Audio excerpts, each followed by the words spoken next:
शंकर भगवान की जय, मैया की जय हो। और देखी गुरु बहिना हाँ बहिना, हमने के शिव जी के परिवार हो सुमन बहिन, प्रियंका बहिन, सुनीता बहिन, मधु बहिन। जय हो। हमने के गुरु जी के दरबार में अपन जिंदगी बितावे के ठान ले बानी। बस 3 सूत्र की ज्ञान के पारण ले बानी। लेकिन हाँ। अब की 2025 में हाँ। सुमन दीदी के घर एगो डिफेंडर खरीद के आई। वाह वाह, जय हो। सब गुरु जी के माया हो।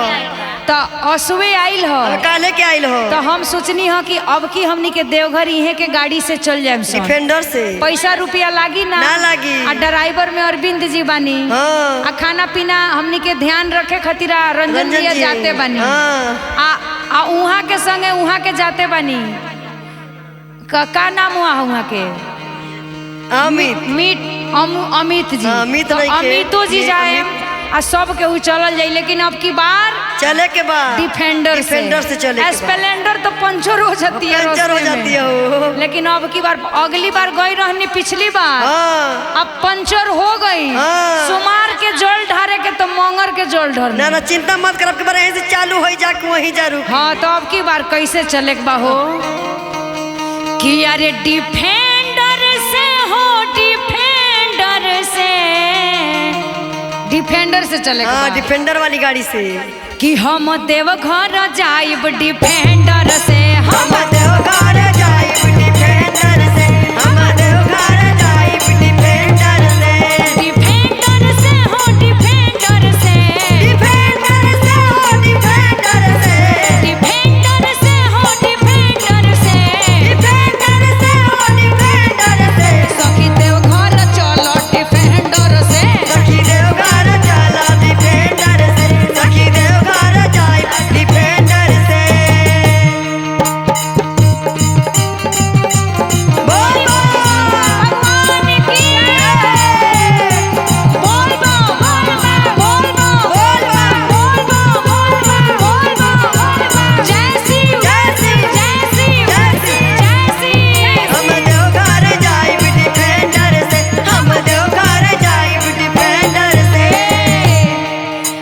कन्हवा पकामर हम उठाई, हम उठाई वो हम उठाई। भरी भरी जलवा हो भोला पर चढ़ाई, भोला पे चढ़ाई वो भोला पे चढ़ाई। अरे कन्हवा पकामर हम उठाई, हम उठाई वो हम उठाई। भरी भरी जलवा हो भोला पर चढ़ाई, भोला पे चढ़ाई वो भोला पे चढ़ाई।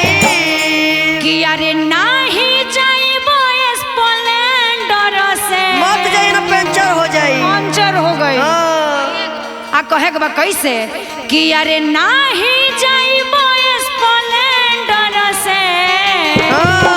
ए महीना तनी बढ़िया से झूम के आवे के बाद सावन के लहर में कहे के बा कैसे कि यसो देवघर जाइब डिफेंडर से। असो देवघर जाइब डिफेंडर से।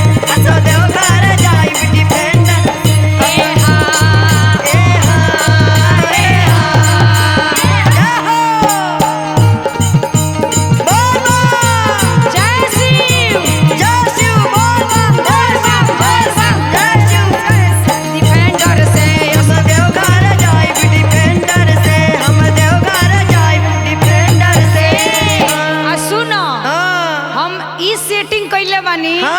कि शनिवार के निकलल जाई। आतवार के दिन भर रात भर चलल जाई। आ सोमवार के हो तो पहला सोमवारी के जल चढ़ा, पहला सोमवार के जल ढारल जाई सबसे पहला ही। आ कहे के बा कैसे कि अरे पिया संगे चलब हम शनिवार के। हम शनिवार के हो, हम शनिवार के। जलवा चढ़ा देब पहले सोमवार के। पहले सोमवार के हो, पहले सोमवार के। चलम बलमुआ संगे शनिवार के। चल शनिवार के हो, चल शनिवार के। जलवा चढ़ा देब पहले सोमवार के। पहले सोमवार के हो, पहले सोमवार के।